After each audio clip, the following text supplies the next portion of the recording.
పెట్టాను. Green Jones కూడా declare చేస్తూ మాస్టర్ ప్లాన్ కూడా ఇంప్లిమెంట్ చేస్తూ ఆ జీవో ఇంప్లిమెంట్ చేయాలని చెప్పి ఆదేశం ఇచ్చినాం. బహుశా కొద్ది రోజులలో చీఫ్ సెక్రటరీ గారు వాళ్ళందరూ సమావేశమై దానికి సంబంధించినటువంటి ఉత్తర్వులు జారీ అవుతాయి. ఇది అక్కడ ప్రాంత ప్రజలకు ఒక మంచి శుభవార్త. తర్వాత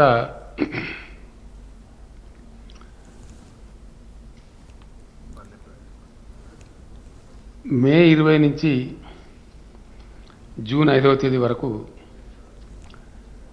పట్టణ ప్రగతి మరియు పల్లె ప్రగతి డ్రైవ్ మళ్ళా ఒకసారి చేపట్టి చాలా ఉధృతంగా వర్షాకాలానికి ముందు చేయాల్సిన అవసరం ఉంటుంది కాబట్టి పల్లె ప్రగతి పట్టణ ప్రగతి కూడా 20th May to June 5th అనేది అది కూడా ఈరోజు క్యాబినెట్ డిసైడ్ చేసింది.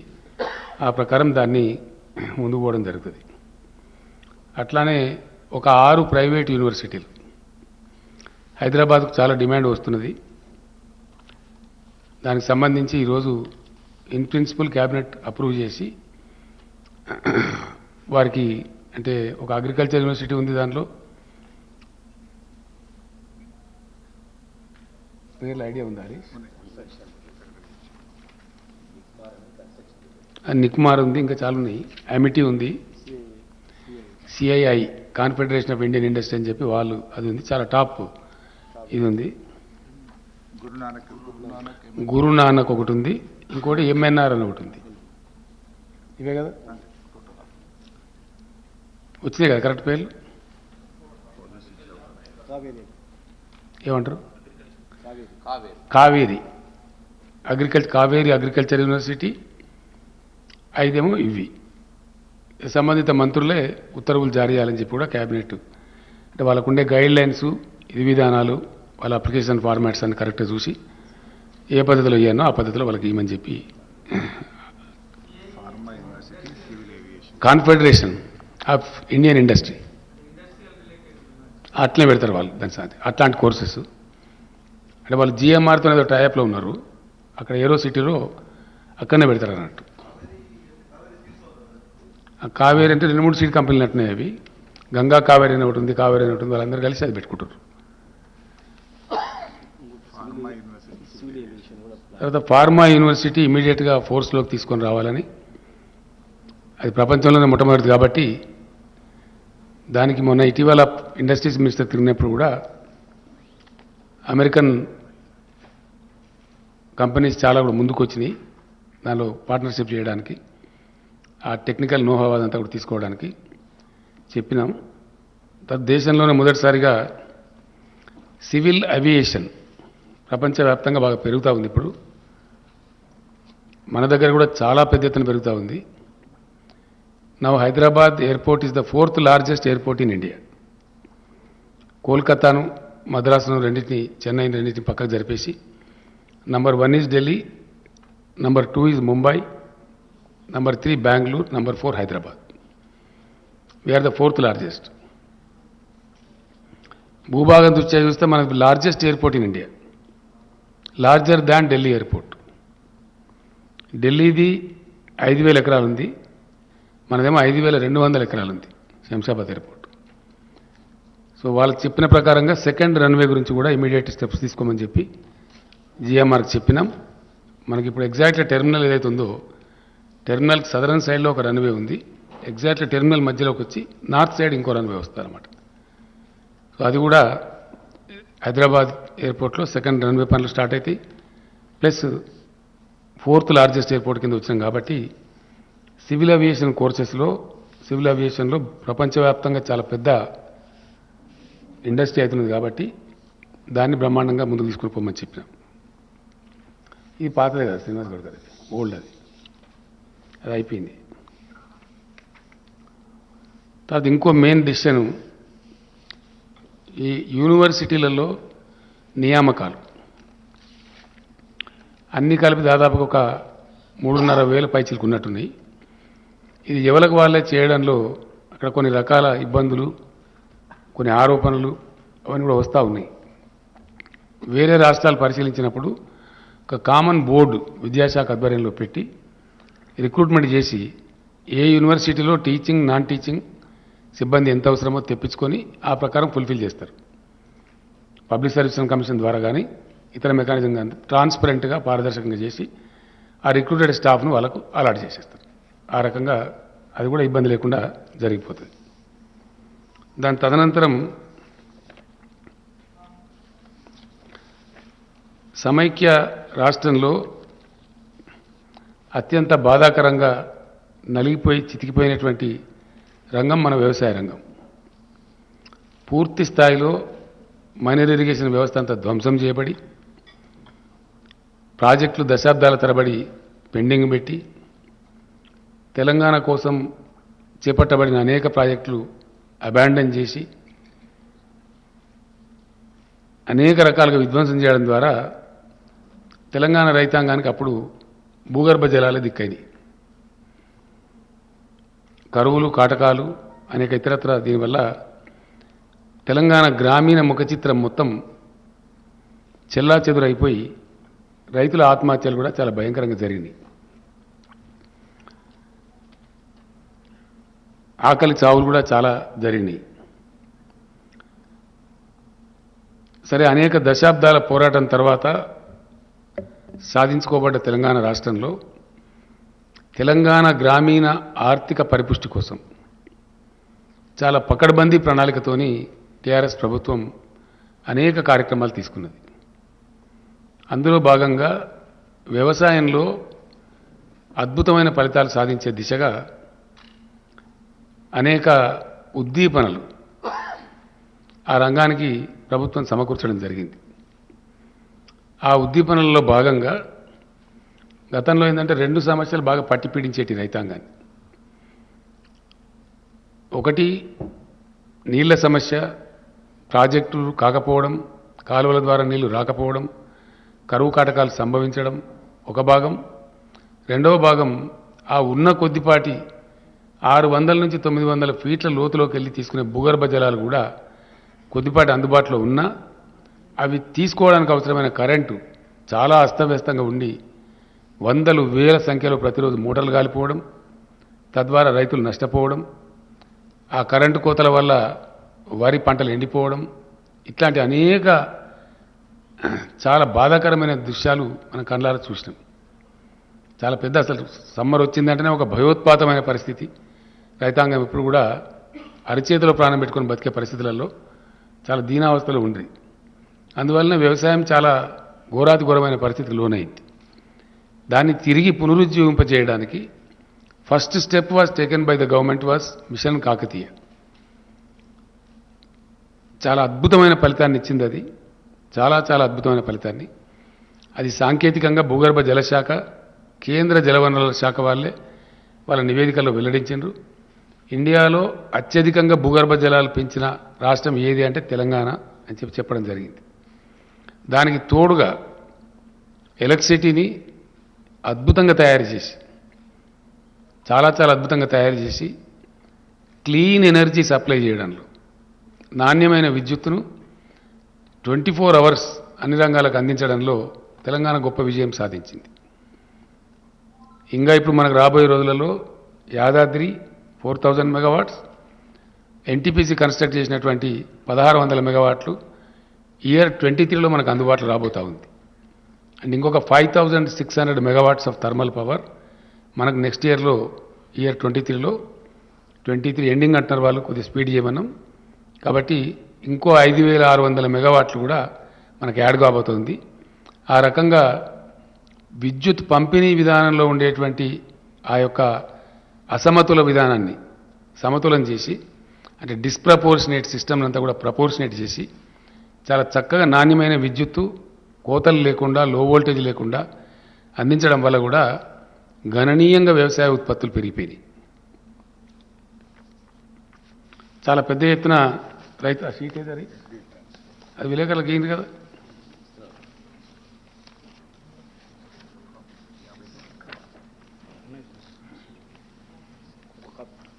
కాపీ ఏదరా బాబు, మీ దగ్గర పెట్టుకుంటే విలేకరులకు ఇవ్వాలి కానీ.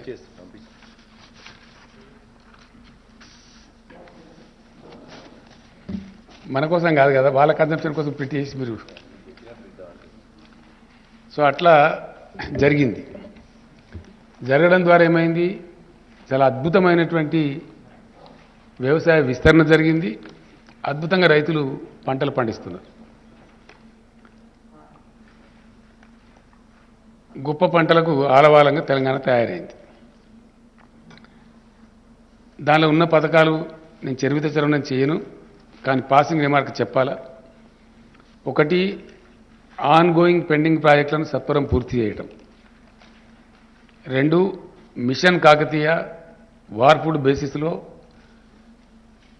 ప్రపంచమే అబ్బురపడే విధంగా ఈవెన్ యుఎన్ఓ కూడా ప్రశంసలు వచ్చినాయి. ఆ రకంగా మిషన్ కాకతీయ కంప్లీట్ కావటం.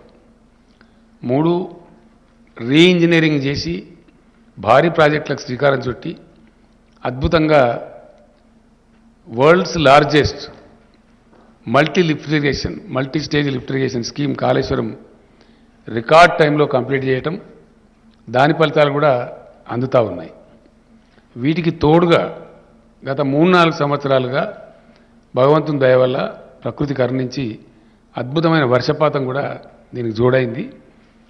దానికి తోడుగా కరెంటు అద్భుతంగా అన్ని సీజన్లలో ఏ మాత్రం వోల్టేజ్ ప్రాబ్లం లేకుండా సరఫరా కావడం కూడా చాలా ఇంపార్టెంట్ ఇన్పుట్ అయింది. వీటికి తోడు ప్రభుత్వం ఇచ్చిన ఉద్దీపనలు ఏవైతున్నాయో ఇండియాలో కాదు ప్రపంచంలో కూడా ఇక్కడ ఇవ్వరు. ఎకరానికి సంవత్సరానికి 10,000 రూపాయలు. No government gives in India and nowhere in the world 10,000 rupees per acre per annum రైతులకు ఇచ్చే ఒకే ఒక్క ప్లేస్ ఎంటైర్ భూగోళం మీద తెలంగాణ రాష్ట్రం. ఇండియాలో కాదు, భూగోళం మీద డైరెక్ట్ బెనిఫిట్. ఏమాత్రం దానిలో మధ్యలో దళారు లేకుండా పైరవీలు లేకుండా ఇవ్వటం. రైతులకు 24 గంటలు ఉచిత విద్యుత్ ఇవ్వడం. రైతులకు ఉచితంగానే నీటి సరఫరా చేయడం. గతంలో ఉన్న నీటి తీరువ బకాయిలు సుమారు 500 కోట్లు రద్దు చేయడం కాకుండా కొత్తగా ₹1 కూడా తీసుకోకుండా ప్రాజెక్టుల ద్వారా, ఇది కూడా ఎక్కడ ఇయ్యరండి ఇండియాలో, నోవేర్. మన చుట్టూ ఉండే 4 రాష్ట్రాలు కూడా ఏ రాష్ట్రంలో ఇవ్వరు, భారతదేశంలో ఇవ్వరు. ప్రధానమంత్రి గారి రాష్ట్రం గుజరాత్లో కూడా ఇవ్వరు. Nowhere in India. Only Telangana which supplies water, surface water కూడా వితౌట్ వాటర్ సెస్ ఇవ్వటం. తర్వాత రైతులు చనిపోతే వయసుతో నిమిత్తం లేకుండా, చనిపోయిన కారణంతో నిమిత్తం లేకుండా వాళ్ళకు అద్భుతంగా ప్రభుత్వమే మొత్తం ప్రీమియం సొమ్ము చెల్లించి 8 రోజులు దాటకుండా వాళ్ళకు రైతు బీమా సౌకర్యం కల్పించటం. ఇట్లాంటి వాటి వల్ల చాలా అద్భుతంగా రైతులు పంటలు పండించారు. కరోనాకు సందర్భంలో చెలరేగినటువంటి ఆ మరణాలు, భయోత్పాతం, ఒకటే చోటకు రైతులంతా వచ్చి మార్కెట్లలో రోజుల తరబడి గంటల తరబడి ఉంటే వ్యాధి ప్రబలుతున్న ఉద్దేశంతో never before in the Indian history, ఇప్పుడు కూడా లేదు, ఎప్పుడూ లేదు, నెవర్ అండ్ ఎవర్ 7,000 పైచిలకు కొనుగోలు కేంద్రాలు ఏ గ్రామానికి ఆ గ్రామంలో పెట్టి nowhere in India this is. Telangana సైజుతో కంపేర్ చేస్తే చాలా ఎక్కువ. ఏ ఊరికి ఆ ఊర్లోనే కొనుగోలు కేంద్రాలు ప్రప్రథమంగా పెట్టి ఎంటైర్ అడ్మినిస్ట్రేషన్ గేరప్ చేసి ధాన్యం కొనుగోలు చేసి, ఆ కొనుగోలు చేస్తే కూడా వారానికో 10 రోజులకో నెలకో అన్నట్టు కాకుండా జస్ట్ వితిన్ 3-4 డేస్ అది కూడా డైరెక్ట్గా బ్యాంక్ అకౌంట్లోకి, రైతు అకౌంట్లోకి ఇక్కడి నుంచే డబ్బులు పంపించడం. మధ్యలో జిల్లా నుంచో మండలం నుంచో ఇంకో డిపార్ట్మెంట్ నుంచో కాకుండా finance department civil supplies corporation ద్వారా రూట్ చేసి డైరెక్ట్గా రాష్ట్ర ప్రభుత్వం వారి ఖాతాల్లో వేయడం చాలా చాలా చాలా సానుకూలమైనటువంటి ఒక పవనం వీచింది. దాంతో పంటలు పండడం కోసం ఇచ్చే డబ్బులు కానీ, కరెంటు కానీ, నీళ్లు కానీ, ఇతర ప్రోత్సాహాలు కానీ, కల్తీ లేని విత్తనాలు అందించే ప్రయత్నాలు కానీ, కల్తీ మీద first state in India to bring PD act కానీ, వీటన్నిటి వల్ల అద్భుతంగా వచ్చింది. దాంతోపాటు కొనుగోళ్ళు ఎక్కడికక్కడనే జరిగి 3వ రోజుకు 4వ రోజుకి వారి బ్యాంకులోకి క్లీన్గా డబ్బులు రావడం, అకౌంట్లో జమ కావడం ఎక్కడ ఉండదండి ఇండియా మొత్తంలో. ఏ స్టేట్లో కూడా ఉండదు, అసలే ఉండదు, కాక ఉండదు. ఆ విధంగా జరగడం వల్ల వీటన్నిటి సమాహారంగా రైతులు అద్భుతంగా ధాన్యం పండిస్తూ ఉన్నారు. అయితే ఇంకా చాలా ఉన్నాయి. వెరసి జరిగింది ఏంది నెట్ రిజల్టు అంటే 1 కోటి ఎకరాల విస్తీర్ణం పెరిగింది 2 పంటలు కలిపి 1 కోటి పైచిలుకు 2014-15 to 2022 more than 1 crore acres. ఈ మల్టిపుల్ యాంగిల్స్లో ఈ పనులన్నీ జరిగేటప్పటికీ ఆలోచించిన పద్ధతిలో ఆశించిన పద్ధతిలో అవన్నీ కరెక్ట్గా సింక్రనైజ్ కావటం మూలాన 1 కోటి ఎకరాలలో విస్తీర్ణం పెరిగి పంటలు చాలా బ్రహ్మాండంగా పండుతున్నాయి. అయితే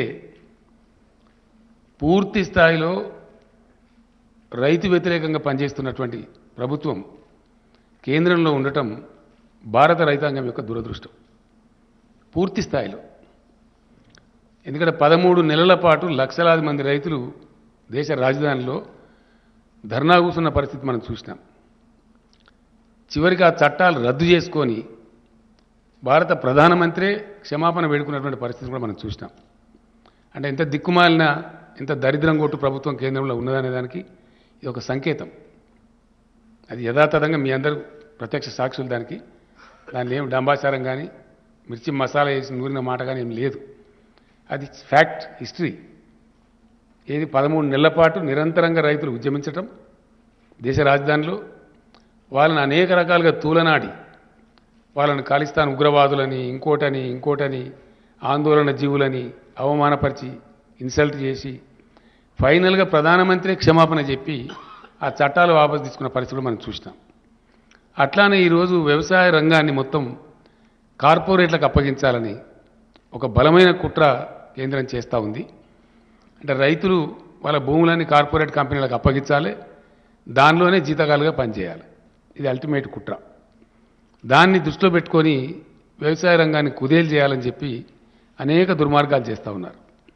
మేము డిమాండ్ చేసినాం, గ్రామీణ ఉపాధి హామీ పథకాన్ని వ్యవసాయానికి అనుసంధానం చేయండి అంటే చెయ్యరు. ఆ కూలీలంతా వస్తారు, చౌకగా వస్తారు, రైతులకు లాభసాటిగా ఉంటుంది, ఏ ఊరికి ఆ ఊరిలో పని దొరుకుతుంది, ప్రతి ఊరిలో వ్యవసాయం ఉంటుంది కాబట్టి అంటే అది చెయ్యరు. 2 ఆ మేనిఫెస్టోలో పెడతారు కానీ అమలు చేయరు. వాళ్ళ ఎన్నికల హామీలో పెట్టినరు కానీ అమలు చేయరు. 2 ఎరువుల మీద ధరలు పెంచినారు. అలొకేషన్ మొన్న జరిగిన బడ్జెట్లో లాస్ట్ టైం కూడా బడ్జెట్ సందర్భంగా నేను చెప్పిన ఎరువుల మీద విపరీతంగా ధరలు పెంచినారు. 2 భూగర్భ జలాల మీద ఆధారపడి వ్యవసాయం చేసే రైతులకు వాళ్ళ బావుల కాడ మీటర్లు పెట్టాలి అనే దిక్కుమాలిన పనికిమాలిన విద్యుత్ సంస్కరణలు తెచ్చిండ్రు. దానికి ఇన్సెంటివ్స్ పెట్టి 0.5% FRBM లోన్ కూడా దానికి అనుసంధానం చేసి రాష్ట్రాలను నష్టానికి గురి చేస్తూ ఉన్నారు. అంటే వ్యవసాయ రంగాన్ని బలహీనపరచాలి, కుదేలు చేయాలి, డిస్కరేజ్ చేయాలి అనేటువంటి అంతర్గత కుట్రలో ఇవన్నీ బాగా. అట్లానే మార్కెట్లన్నీ లేకుండా చేస్తాం అని చట్టాలు తెచ్చిండ్రు. సరే ఇప్పుడు తోక ముడిచిండ్రు. ఆ తర్వాత ఆ రోజు రైతులకు హామీ ఇచ్చిండ్రు, మేము MSP కోసం అది చేస్తాం, మరొకటి చేస్తాం, ఇంకొకటి చేస్తాం అని చెప్పి ఈరోజు వరకు అతి గతి లేదు. నిన్న మొన్న పార్లమెంట్ సెషన్ జరిగితే వాళ్ళకి అవసరమైన చట్టాలు పాస్ చేసుకున్నారు తప్ప ఆ రోజు రైతులకు ఇచ్చిన హామీ నిలబెట్టుకోలేదు. ఇలా దేశ రైతాంగం అంతా కూడా గమనిస్తూ ఉన్నారు. నిన్న నాతో పాటు ఢిల్లీలో ధర్నాలో పాల్గొన్న ఆ రాకేష్ టికాయత్ కూడా ఒక మహాసంగ్రామాన్ని మొదలుపెట్టబోతున్నాం మళ్ళీ భారతదేశంలో అని చెప్పి కూడా చెప్పడం జరిగింది. అది డెఫినెట్గా జరుగుతుంది కూడా. అదే పద్ధతిలో తెలంగాణ పండించినటువంటి ధాన్యం, వరి ధాన్యం విషయంలో చాలా చిక్కిరిబిక్కిరిగా వితండవాదం చేస్తూ పిచ్చి పిచ్చిగా తలా తోకలేని విధంగా కేంద్ర ప్రభుత్వం వ్యవహారం చేసింది. నేను స్వయంగా వెళ్ళినాను, మాట్లాడినాం. రాష్ట్ర మంత్రివర్గం యొక్క 5-6 సభ్యులు వెళ్ళినారు, వాళ్ళు మాట్లాడినారు, లెటర్స్ ఇచ్చినాం, అవన్నీ కూడా చేసినాం. ధాన్యం కొనమంటే దాన్ని కాలుకు పెడితే మెడకు పెట్టి కాలుకు పెట్టడమే కాకుండా అతను చాలా అవమానపరిచి రైతులను మాట్లాడినాడు, రాష్ట్రాన్ని మాట్లాడినాడు. 2 విషయాలు ఏంటంటే ఎంత చీప్గా, ఎంత తెలివి తక్కువగా ఆ మంత్రికి అసలు మెదడు, జ్ఞానం, బుద్ధి ఏమైనా ఉందా లేదా కూడా అర్థం కాదు. అతను నూకలు తినడం అలవాటు చేయండి మీ రాష్ట్రానికి. మంచి ఫైన్ రైస్ పండించి అద్భుతమైన పంటను దేశానికి అన్నం పెట్టే రైతాంగానికి వాళ్ళు వడ్లు పండించి మంచి బియ్యమే దేశానికి అన్నట్టు వాళ్ళు నూకలు తినన్నట్టు. ఎంత గర్వం అండి, ఎంత అహంకారం. దేశానికి అద్భుతమైన పంట పండించి అన్నం అందించేటువంటి తెలంగాణ ప్రజలను మీరు నూకలు తినండి, నూకలు తినడం అలవాటు చేయండి అని చెప్పడం. ఇంకోటి, నేను పోయినప్పుడు ఆయన అన్నాడు, క్యా చమత్కార్ కర్ దియా భాయ్ తెలంగాణ, క్యా చమత్కార్ హో గయా అని ఒకటి. రెండవది ఇంకోటి, అతి తెలివి తక్కువగా, అంటే వాళ్ళకి తెలివి తక్కువ ఉండి ఇతరులకు కూడా తెలివి తక్కువ ఉన్నది అనుకుంటారు అన్నట్టు. అది చరిత్ర ఇడ. ఎస్, డెఫినెట్లీ ప్రాబ్లమ్ ఈజ్ వాళ్ళకున్న వీక్నెస్, వాళ్ళకున్న తెలివి తక్కువతనం, వాళ్ళ సోమరిపోతనము, వాళ్ళ పరిపాలన సామర్థ్యం లేని అవివేకము అందరికి కూడా ఉన్నాయని అనుకుంటారు అన్నట్టు. వాళ్ళకి ఆ స్థాయి లేదు. ఇప్పుడు తెలంగాణకు ఉన్న స్థాయి కేంద్రానికి లేదు. లేక పర్ఫార్మ్ చేయలేక, చాతగాక, పరిపాలన చాతగాక వాళ్ళు సాధించలేని గమ్యాలు, లక్ష్యాలు తెలంగాణ సాధిస్తే దాన్ని జీర్ణించుకోలేక క్యా చమత్కార్ హో గయా. ఇప్పుడు మీకు ఇచ్చిన షీట్లో ఉన్నది చమత్కారం ఏందో, మీకు ఇచ్చిన షీట్లో క్లియర్గా ఉంది. వీళ్ళు ఎంత అంటే 36 లక్షలు తెలంగాణలో వరి సాగైతే యాసంగిలో ఒక్క పంటలో, మొత్తం దేశంలో సాగైంది ఎంత? ఏ రాష్ట్రంలో సాగైంది ఎంత? మన దానిలో సగం కూడా ఏ రాష్ట్రంలో సాగాలి. అట్లీస్ట్ మన దానిలో 50% కూడా ఏ రాష్ట్రంలో సాధ్యం కాలే. That is what is the Chamatkar of Telangana. ఇది అర్థం కాక, తెలివి లేక చెప్పచ్చు కదా, మాకు శాత కాదు, మేము దద్దమ్మలం, ఏదో గెలిచిన మతం పేరు మీద, మన పేరు మీద గెలిచే అధికారం చేస్తున్నాం, కానీ మాకు శాత కాదని చెప్పచ్చు కదా. అది చెప్పకుండా వాళ్ళ యొక్క అసమర్థతను ఇతరుల మీద నెట్టివేసే విధంగా క్యా చమత్కార్ హో గయా అని ఒకటి మాట్లాడతారు. ఏ రాష్ట్రానికి లేని ప్రశ్న తెలంగాణకు ఎందుకు వస్తున్న సమస్య? ఎందుకు రాదు? ఎందుకే వస్తుంది. ఏ రాష్ట్రమైనంత పంట మేము వేసినాం, తీసుకోమంటే నీకు శాతగాక ప్రతిసారి మెలిక పెట్టి, తెలివి తక్కువ మెలికలు పెట్టి, ఫుడ్ సెక్యూరిటీ యాక్ట్ కింద ఉన్న బాధ్యతను విస్మరించి, yes, government of Telangana is avoiding. మేము ఎగుమతి చేయలేమని గత 3-4 సంవత్సరాలు అనేక వేల టన్నుల బాయిల్ రైస్ ఎగుమతి చేసి, ఎగుమతి చేయలేదని అబద్ధాలు చెప్పి అనేక రకాలుగా చేసిండ్రు. ఇలా ఏంది తేడా? దాని ఉన్నది ఏంది? బ్రహ్మ పదార్థం. దాని పేద బ్రహ్మ పదార్థం ఏమనుందా? ఏమున్నది దానిలో? నూకల శాతం ఎక్కువవుతుంది. యాసంగి వడ్లల్లో నూకల శాతం ఎక్కువ అవుతుంది. టెంపరేచర్స్ పెరుగుతాయి కాబట్టి, టెంపరేచర్ టైంలో పంట వస్తుంది కాబట్టి పెరుగుతుంది. పంటలు వచ్చేది మనకి ఏప్రిల్ మేలో, సాధారణంగా 35 degrees దాటిపోతుంది. 35 టచ్ అయినప్పుడు ఏంటంటే బ్రోకెన్ రైస్ ఎక్కువ వస్తుంది. ఆ పర్సెంటేజ్ తేడా ఇప్పుడు ఇదంతా కథ. ఏమైనా బ్రహ్మ పదార్థం ఏమి లేదు. పేద అదేందో కథ అని అనుకొని తెలివి తక్కువతనంతో, ఏందది కథ అంటే ఏంటంటే 67 కిలోల బియ్యం వస్తుందండి మామూలు టైంలో పడితే. దానిలో సగం ఇప్పుడు వస్తుంది.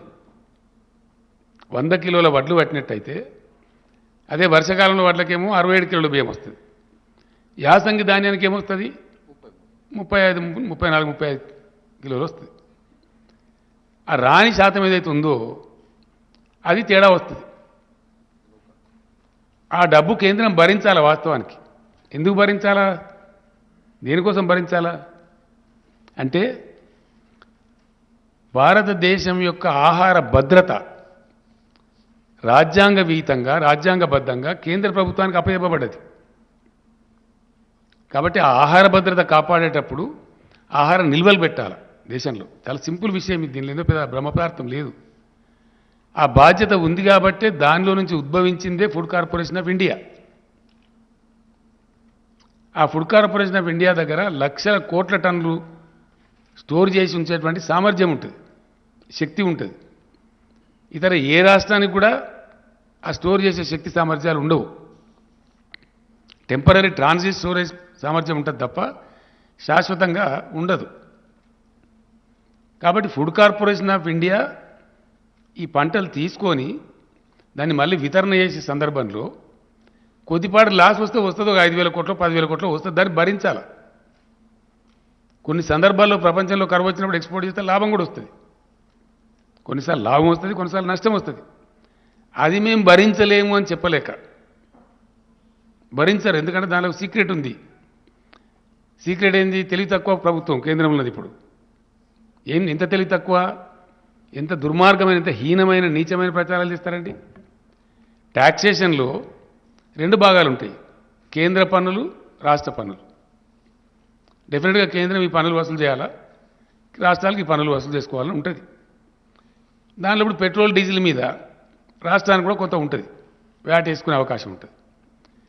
మేము వచ్చిన కాడ నుంచి గవర్నమెంట్ మేము పెంచలే, నా దించలే, ఆ వ్యాట్ ఉన్నంతనే ఉన్నది. 2015లో ఒకసారి అది జీరోలలో ఏదో ఉంటే దాన్ని రౌండ్ ఫిగర్ చేసినాం. జస్ట్ జీరోలలో ఉండేది, అంటే 60 పైసలు 30 పైసలు ఉంటే దాన్ని ₹1 చేసినాం. రౌండ్ ఫిగర్ చేస్తే కలెక్షన్ ఈజీ ఉంటుంది, ఇచ్చే వాళ్ళకైనా తీసుకునే వాళ్ళకైనా.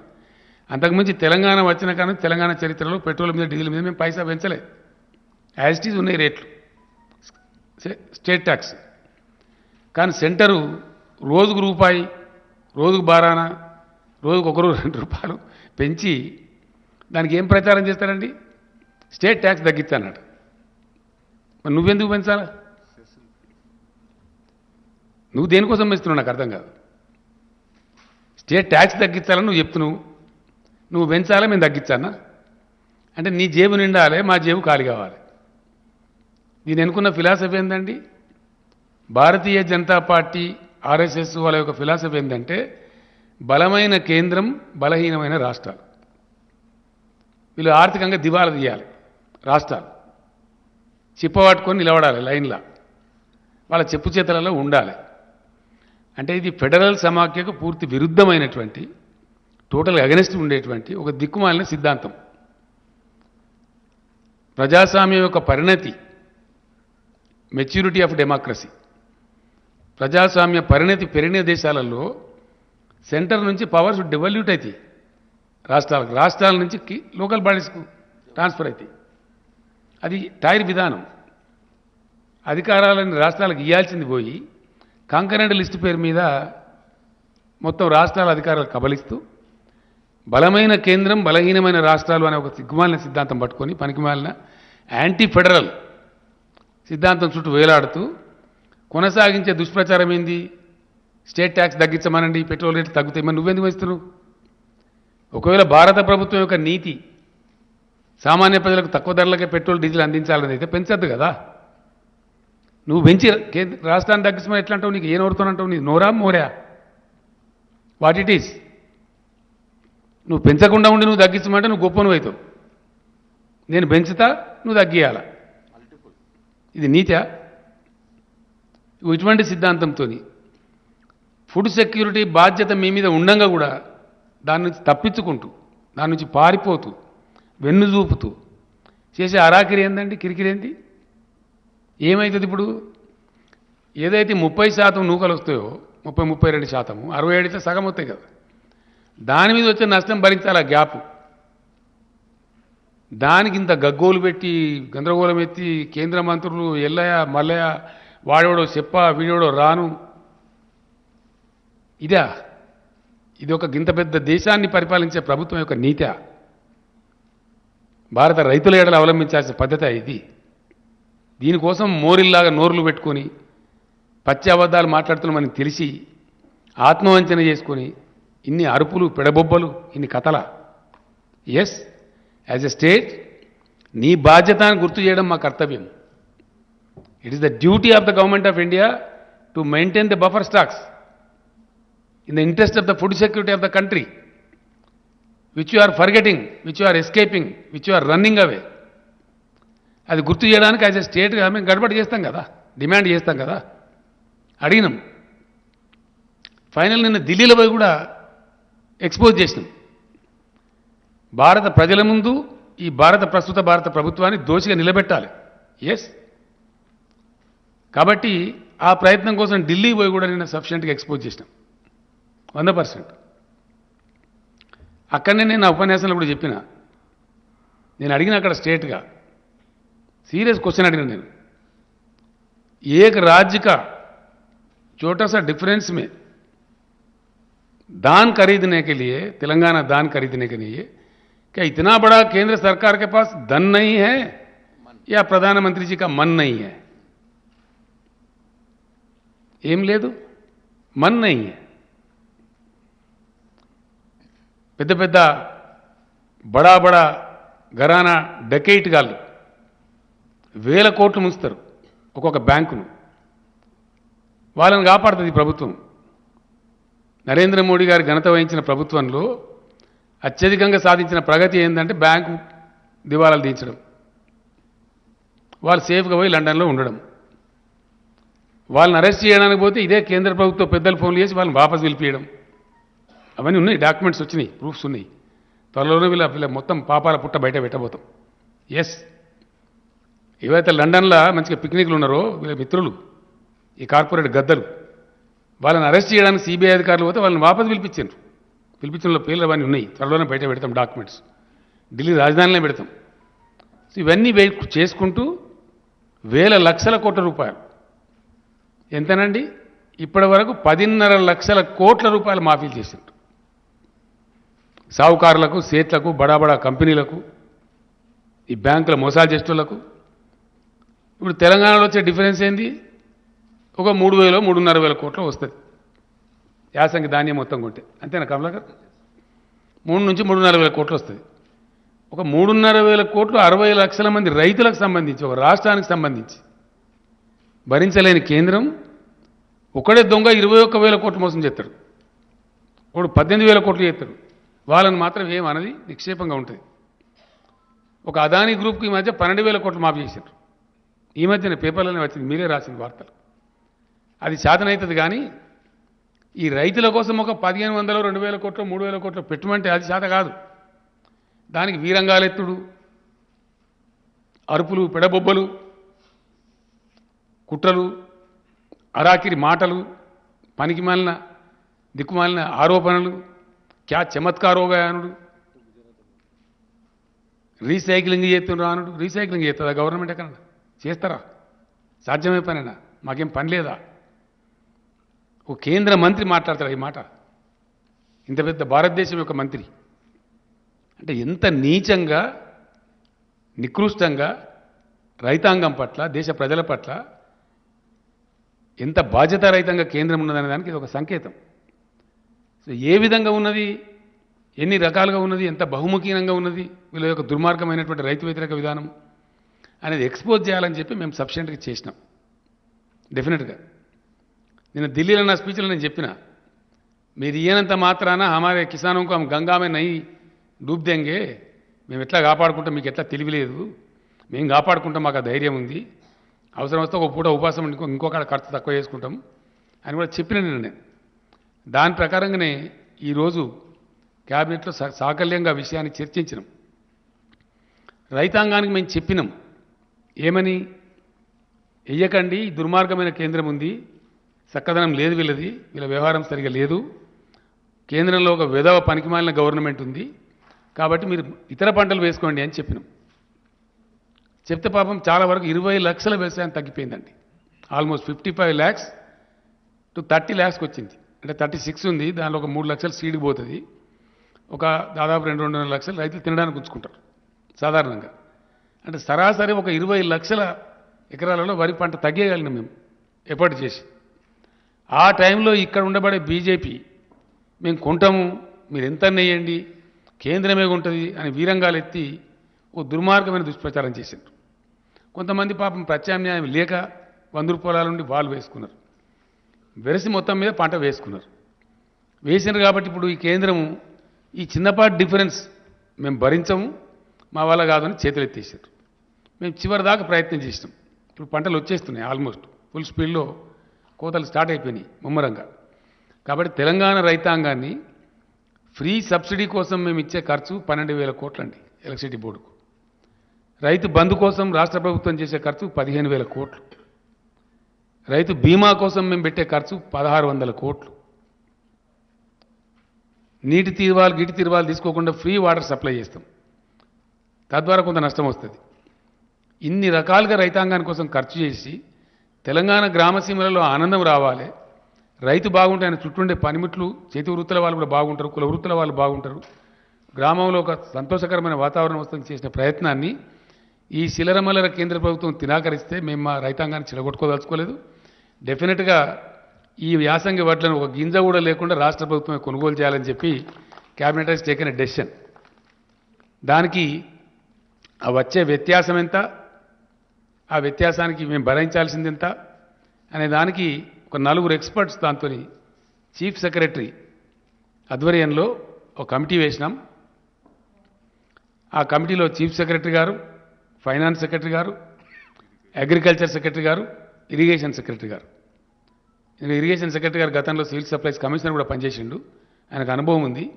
ఈ 4 కలిపి మేము కమిటీ వేసినాం. తక్కువ నష్టంతో ఈ ధాన్యం కొనాలి, డిస్పోజ్ కావాలి. ధాన్యం కొనుగోళ్లకు బ్రహ్మాండంగా రేపటి నుంచే యుద్ధ ప్రాతిపదికన కలెక్టర్లతో వీడియో కాన్ఫరెన్స్ పెట్టమన్నాం, ఆదేశాలు ఇచ్చినాం. గౌరవ మంత్రులందరినీ కూడా రిక్వెస్ట్ చేసినాం. రేపు ఇమీడియట్ జిల్లా కేంద్రాలకు పోయి టోటల్ అడ్మినిస్ట్రేషన్ గేరప్ చేసి ప్రతి ఊరిలో in each and every village కొనుగోలు కేంద్రాలు స్టార్ట్ చేయమని చెప్పినాం. రాబోయే 2-3 రోజుల్లో మొత్తం ఎస్టాబ్లిష్ చేసి సివిల్ సప్లైస్ మినిస్టర్ గారు దానికి అవసరమైన గోనె సంచులు, మన్ను, మశానం ఏమేమి ఉంటుందో ఆ తతంగం అంతా ఆ డిపార్ట్మెంట్ చూసుకుంటుంది. దానికి ఏవేవైతే అవసరాలు ఉంటాయో సివిల్ సప్లైస్ డిపార్ట్మెంట్ వాళ్ళు కోఆర్డినేట్ చేస్తారు. ఇక్కడ సమర్థవంతమైన ప్రభుత్వం ఉంది కాబట్టి, డెలివరీ చేయగలిగిన ప్రభుత్వం ఉంది కాబట్టి, నిర్ణయం తీసుకుంటే చాలా కఠినంగా పడతరంగా డెలివరీ చేసేటువంటి ఒక పటిష్టమైన ప్రభుత్వం ఉంది కాబట్టి వితిన్ 3-4 డేస్ మొత్తం కొనుగోలు చేస్తాం. నేను రైతాంగానికి విజ్ఞప్తి చేస్తా ఉన్నా, ఒక్క గింజ కూడా తక్కువ ధరకు అమ్మకండి. 1960 రూపాయల ఎంత ఉంది అది, 1960 అయితే ఎంఎస్పి ఉందో టంచన్గా 1960 రూపాయలు మీకు చెల్లిస్తాము. గతంలో ఎట్లయితే మీ బ్యాంకులకు వచ్చినాయో అదే పద్ధతిలో మీ బ్యాంకులకు వస్తాయి. ఈ దిక్కుమాలిన కేంద్రం మనకు మొండి చేసి చూపించినంత మాత్రం మనం చిన్నబుచ్చుకునేది ఏం లేదు. ఎందుకంటే ఎప్పుడు చూడని నీళ్లు చూస్తున్నారు, ఎప్పుడు చూడని కరెంటు చూస్తున్నారు. మంత్రివర్గంలో మాకు అదే చర్చ జరిగింది. ఎందుకంటే ఎప్పుడు ఇదివరకు లేనటువంటి ఒక ఫీల్ గుడ్, ఒక అద్భుతమైనటువంటి ఉల్లాసభరితమైన వాతావరణం గ్రామసీమలలో ఉంది. పొలాలు పచ్చగా కనబడుతుంది. పల్లె పల్లెలో పల్లేరులు మొలిసే పాలమూరులో అనే కాడ పల్లె పల్లెలో పంటలు పండే పాలమూరు కాడ అని చెప్పి ఇప్పుడు ప్రజలు పాడుకుంటున్నారు. ఎస్, అదే కవి చెప్పిండు నాకు. పీరీల పండుగ అప్పుడు గోరే టెంకన గారు వాళ్ళ ఊరిలో ఉండే. నేను తెల్లారి రమ్మని చెప్తే వచ్చిండు ఆయన. ఎక్కడికి పోయిందంటే అక్కడ పోయినా, మా ఊరికే పోయినా. ఇంతకుముందు ఎడారిలాగా ఉండేసారి ఇప్పుడు కోనసీమలాగా ఉందని చెప్పిండు ఆయన. అంత అద్భుతంగా పంటలు పండుతున్నాయి కాబట్టి ఆ వాతావరణం డిస్టర్బ్ చేయొద్దు. మళ్ళీ మన గ్రామసీమలలో వెల్తి తేవద్దు. సరే, మనకు 2,000-3,000 కోట్లు 4,000 కోట్ల ఖర్చు అయినా మంచిదే, రైతాంగాన్ని చిన్నబుచ్చొద్దని చెప్పి ప్యూర్లీ రైతుల యొక్క ఇంట్రెస్ట్లో ఈ కొనుగోలు చేయాలని నిర్ణయించినాం. కాబట్టి రైతులు ఎవ్వరు కూడా ధాన్యం తక్కువ ధరకు అమ్మకండి, నో డిస్ట్రెస్ సేల్. ప్రతి గింజ ప్రభుత్వం కొంటది, ఒకరోజు వెనకనో ముందో. కాబట్టి దాన్ని చేయాలని చెప్పి కోరుతున్నాను నేను. మీరు తక్కువ ధరకు అమ్ముకోవద్దు. దాని తర్వాత రెండవ విషయం ఏంటంటే, తెలంగాణ రాష్ట్రం తరఫున నేను మొన్ననే చెప్పిన, తప్పకుండా నిన్న మొన్న నాకుండే చిన్న ఆరోగ్య సమస్య వల్ల ఢిల్లీలో దాదాపు 8 రోజులు గడిపిన నేను. చాలామంది మిత్రులు కలిసిండ్రు, చాలామంది ఎకానమిస్టులు కలిసిండ్రు, రాజకీయ నాయకులు కూడా కలిసిండ్రు. కొందరు ఫోన్లో మాట్లాడింది, కొందరు కలిసిండ్రు, రకరకాలు జరిగింది. భారత మేధోవర్గం మొత్తం ఆలోచిస్తూ ఉంది. అలా భారతదేశాన్ని ఇప్పుడున్న ప్రభుత్వం, అధికార పార్టీ బీజేపీ ఒక దుర్మార్గమైనటువంటి, అనారోగ్యకరమైనటువంటి, అనాలోచితమైన విధానంలో వాళ్ళ సంకుచిత రాజకీయాల కోసం మతోన్మాదాన్ని పెట్టరేగేటువంటి ప్రయత్నం చేస్తూ ఉన్నారు. అన్ని రకాలుగా దేశాన్ని దెబ్బతీసిండ్రు. జీడిపి మొత్తం నాశనం అయిపోయింది, ఎకానమీ చెల్లాచెదురైంది, నిరుద్యోగ సమస్య పెరిగింది, ఆరోగ్య సమస్యలు పెరిగినాయి, పరిశ్రమలు మూతపడుతున్నాయి, అన్ఎంప్లాయ్మెంట్ పెరిగిపోయింది, హంగర్ ఇండెక్స్లో కూడా క్షీణించిపోయింది. ఇబ్బడి ముబ్బడిగా విపరీతమైన సెస్సుల రూపంలో ప్రభుత్వం ట్యాక్సులు, పన్నులు విధిస్తూ ఉంది, నిత్యావసరాల ధరలు పెంచుతూ ఉంది, సామాన్య ప్రజలు నడ్డి విరుస్తూ ఉంది. లెక్క లేకుండా అలక్ష్యంగా అన్ని పెంచడం, వాళ్ళకు ఒక అహంకారం తలకెక్కింది బాగా, నిష, అధికార నిష. ఏంది, మేమన్నీ చేస్తాం, ఏదైనా రాగానే ఒకటి లో కాశ్మీరీ ఫైల్స్, లో పుల్వామా, లో తోక, లో తొండెం అని ఆ మత గజ్జికి సంబంధించినటువంటి ఒక చిల్లర షార్ట్కట్ మెథడ్లో ప్రజలను అప్పటికప్పుడు ఉద్వేగపరచడం, 10 ఓట్లు సంపాదించుకోవడం జరుగుతూ ఉంది. నిన్న శ్రీరామనవమి పండుగ జరిగింది. శ్రీరామనవమి పండుగ భారతదేశమంతా జరుపుతారు, ప్రతి గ్రామంలో జరుపుతారు, ప్రతి ఇంట్లో జరుపుతారు, అందరు పూజ చేసుకుంటారు. శ్రీరామనవమి నాడు ఇప్పుడు ఎన్నికలు రాబోయే రాష్ట్రాలలో ఏం జరుగుతూ ఉంది, ఎన్నికలు లేని రాష్ట్రాలలో ఏం జరుగుతూ ఉంది? గుజరాత్లో రాళ్ళెత్తారు, కర్ణాటకలో రాళ్ళెత్తారు, వేరే కాడ ఎందుకో వేయరు. ఎక్కడ ఎన్నికలుంటే అక్కడ డ్రామా స్టార్ట్, రాళ్ళేసుడు, ఉద్రిక్తతలు సృష్టించుడు, ఆ ఉద్వేగంలో నుంచి వచ్చేదాన్ని పొలిటికల్ క్యాపిటలైజ్ చేసుడు అనేటువంటి ఒక చిన్న ట్రిక్ పెట్టుకొని దీని ముందర ఏదున్నా సరే సమయానికి అన్ని చెల్లాచెదురైతే అనేటువంటి ఒక దిక్కుమాలిన ఆలోచనతో మొత్తం దేశాన్ని సర్వభ్రష్టం చేసే పరిస్థితి పోతా ఉన్నారు. చాలా బాధాకరం అండి, చాలా అంటే చాలా.